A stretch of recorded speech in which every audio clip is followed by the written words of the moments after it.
that it is Women's History Month.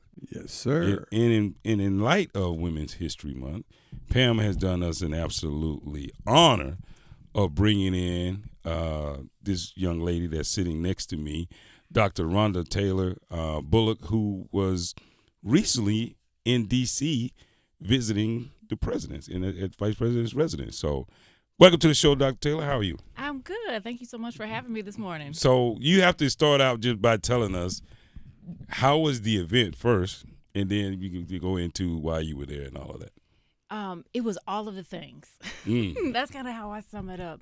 From the invitation to go to the White House during the first part of the day, the last day of Black History Month, I was among other dope Black leaders who were invited to come, and we got to meet all of this Black leadership at the White House. Nice. And so we're talking about the White House press secretary. We're talking about Keisha Lance Bottoms. I mean, we're just in there, boom, boom, boom, meeting these dope people. I'm in there, mouth open the whole time, also trying to make sure I'm representing Golston and Chatham County well. And wow. And then we got to go to the vice president's home that evening, and all of these famous people were there. And I'm like, what am I doing here?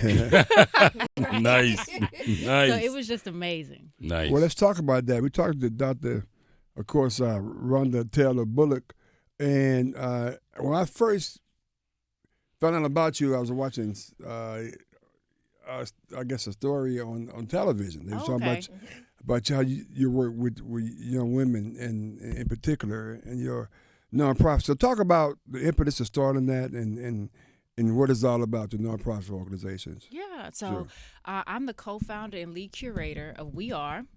We Are is an acronym. It stands for Working to Extend Anti-Racist Education. So we do anti-racism work with children, with families, with educators, and we're trying to be disruptive, right? Mm-hmm. And so we're offering summer camps for children and rising first through fifth grade, professional development for educators, and workshops for parents and families. And to be honest, it really felt like a calling. Mm-hmm. I've been paying Nice. attention to race and racism from a very early age. And once I was back in my doctoral, entered back into school in my doctoral program, it was a lot of stuff going on in America in the fall of 2014. Right? It's Black Lives Matter movement is picking up, but that's also because Zimmerman murdered Trayvon Martin. Mm-hmm. So I'm feeling all of this energy. I'm a mom of a 3-year-old and a 3-month-old, and trying to figure out, like, God has given me these signs that I need to do anti-racism work on a larger scale in a much more systematic way. And so the ideas started coming forward, and I reached out to dope people who believe in this work. One being my husband first and foremost, and so he's the co-founder. But yeah, that's kind of how it came to fruition. Awesome. Well, I am super excited, and just it's a special way because, one, to celebrate you today, Women's History Month, and two, you're my cousin, and I'm so super proud of you for all the work you're doing. You've been a disruptor for a very long time, but I just want to go back because I always talk to these guys about Chatham County and the amazing things and product that come out of Chatham County, but how you said, like, when you were at the event at the Vice President's house, and you're like, how did I get here? Well, first of all, you belong there, right? Amen. You belong at that table. But let's take them back. How did you get from Chatham County, we call it on the dirt road in Chatham County, to the work that you've done and all of your accomplishments to now? Like, at first I was taken aback by the invitation. I received it through email, and I thought it was fake. Because who's sending you invitations to the White House? To the White House. There's a random Office email. of Kamala Harris, Vice President Kamala Harris. So, I didn't believe it, and I told my husband, I was like, either I'm going to the White House or someone has stolen my identity, because I did put my Social Security in. But I digress. So come to find out, so I am identified as one of United Way of the Greater Triangle's 10 to Watch. right. And so the United Way national organization has a strong relationship with the White House. And the CEO is a Black woman, Angela. And so she was in communication with local chapters and was like, hey, we're having this event. Who are some emerging Black leaders that, you all want to uplift and we want to send to the White House. And by the grace of God, my name was on the list. That is so awesome. So I'm just very thankful for that and the opportunity to represent North Carolina in that way. Yeah, and I know even in your bio, you referenced your grandmother who you lost just a few months ago, and I just know that she was already very proud of you, but I can only imagine, I know.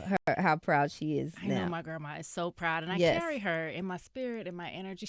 My grandmother was in the White House. Okay, That's right. She was there. She was at Vice President Kamala Harris's home. That's she was right. there, and so yes, thank you. That means a lot to me. And had she been here, she'd be one of the first people that I'd let known that it was going to happen. Awesome. Great work. Outstanding. We're talking with in honor of Black History Month, as a Black History Year. It's always Black History Month. 365. That's right. And Women's History Month, we're talking with Dr. Ronda Taylor Bullock, who is the founder of Working to Extend Anti-Racist Education, and off your recent visit to the White House and being a part of such a tremendous event. But people are listening and they're thinking about the work that you do. Give us some insight into some of the things that you do, right? So when you say you want to, fight, create anti-racist education, you talked about the age groups that you do it in, where you do it. But people that are listening are thinking, okay, well, what does that mean? Because there's always a conversation around critical race theory, this and that, and all these other things. But you say fighting and creating education around anti-racism. What does that really mean, and how do we connect with that? Yeah, it looks different based off of the audience that we're working with. So for one, when we're working with children, we're using age-appropriate children's books to have explicit conversations about race, racism, skin color, activism, with the goal of helping them to develop healthy racial identities and an anti-racism way of being. And so, like, we're teaching children, like, the terminology. We're teaching them where their skin color comes from. We're helping them to understand that historically and presently, because sometimes children think this was back in the day, right? But no, this is present, right? That people are treated unfairly based on their skin color. Wow. And when we're doing work with adults, we try to zoom out a little bit more so to the systemic level, and in particular with educators, helping them to see how there's policies in education that are disproportionately impacting Black and brown children. So, for example, our suspension policies. We're over suspending Black and brown children for the same offenses that a white child might have. We'll suspend the Black child, and the white child, for example, may get a conversation or detention or a detention, but not a suspension. Yes. And so it's just a lot of people are moving and not paying attention to race and racism.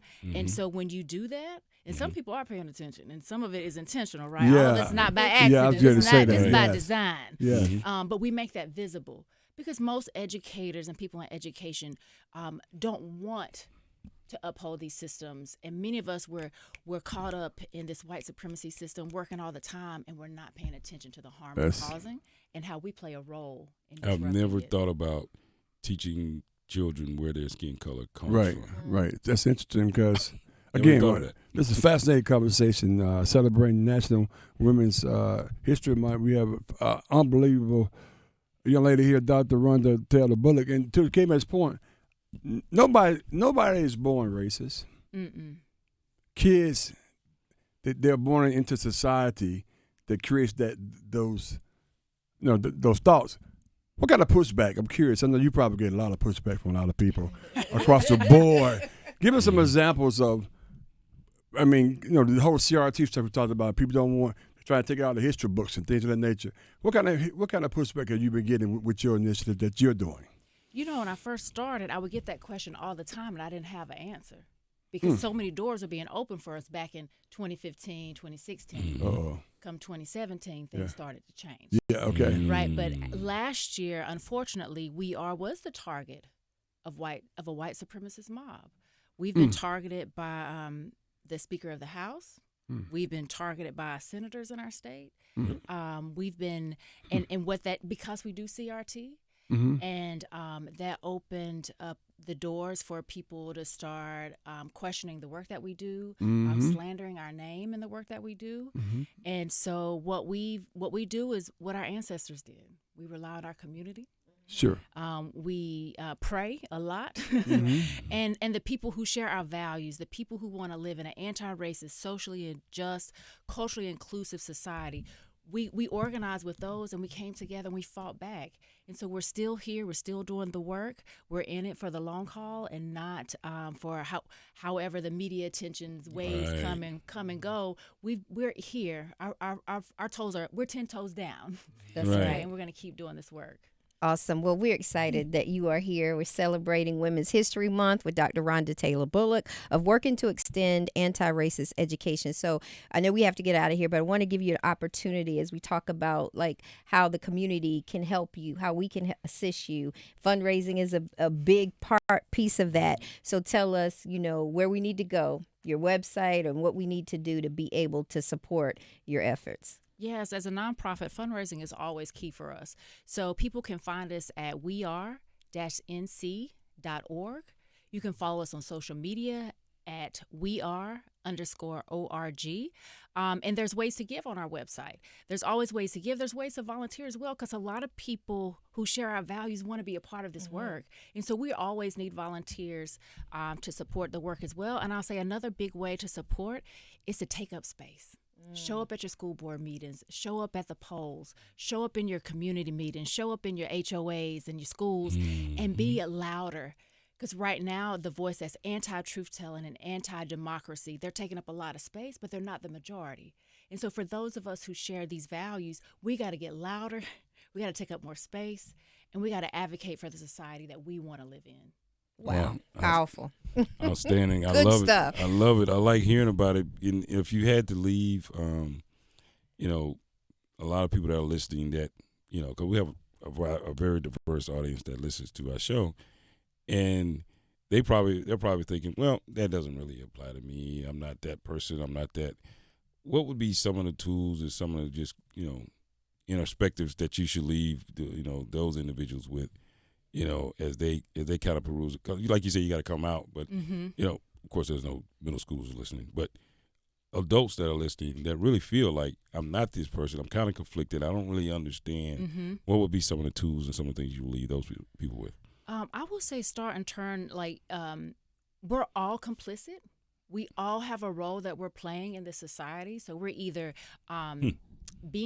there's no middle ground. So it's not that I'm not racist. You have to be anti-racist. So what are you doing to disrupt the systems, even if you feel like this doesn't align with your values? But we have to see our individual selves and how we're a part of this movement. So you're either moving for an anti-racist society or you're supporting a racist one. So you got to figure out where do you lie, right? And then you have to do the work, because there is no middle ground. There is no neutral, right? And so that's kind of how we help people. And so we do implicit bias and anti-racism workshops with adults as well. That's right. So come on, look at That's that. right. That's another way to support us. Come to the events, right? And I think those are really valuable for adults, is the implicit biases and unconscious biases and all of those things. And it's a difference between being biased and being racist. There's a big difference. It's a power differential. Right, there's a big difference. There's a huge difference. So thank you so much. Thank we really you. appreciate you joining us. Thank you so much. This is incredible. I can say it right now. We have an event every February. Welcome aboard. Welcome aboard. Thank you. I will be here. No, trust me. Welcome You may or aboard. may not know what we're talking about, but Well, welcome aboard. welcome aboard. Thank Welcome you. aboard. Thank you so much. Salute to champion right here. Already. So we're Thank looking forward to more conversations. Yeah, appreciate your work. There's Keep it other, up. Keep it up. there's other stuff, and if you ever need any help from the sports shop, feel free to reach out.